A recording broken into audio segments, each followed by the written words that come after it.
Maayong adlaw igsuon. Gusto ka bang masayod mahitungod sa Bible? Kung pila kini ka libro, pila ka kapitulo o pila ka bersikulo? Let's go.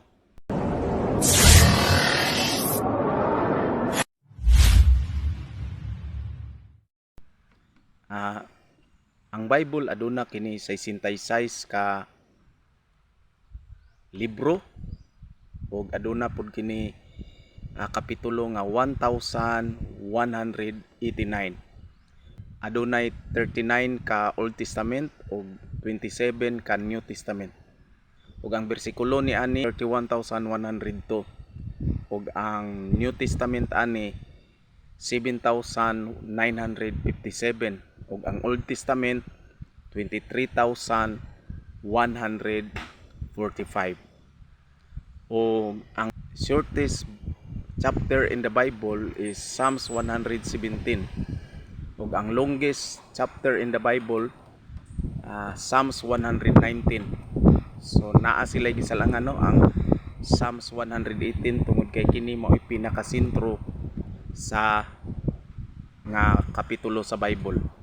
Naunsa nga siya may pinakasentro? Una, before naabot ang Psalms 118 adunay 594 ka chapter.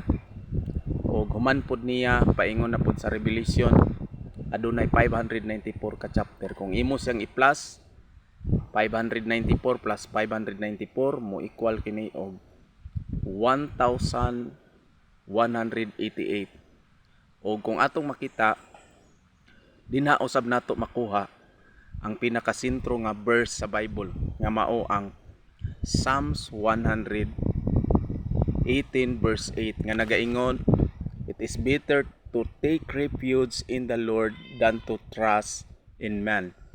So makita nato nga ang pinakasentro nga bersikulo sa Bible nag-awhag kanato nga dinha ta modangop sa atong buhi nga Dios ug dili sa tao tungod kay alaot kita kung musalig kita sa tao.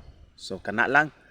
Kung naa sunod na pod maghatag na pud tag mga uban sa sakit. Daghang salamat. God bless.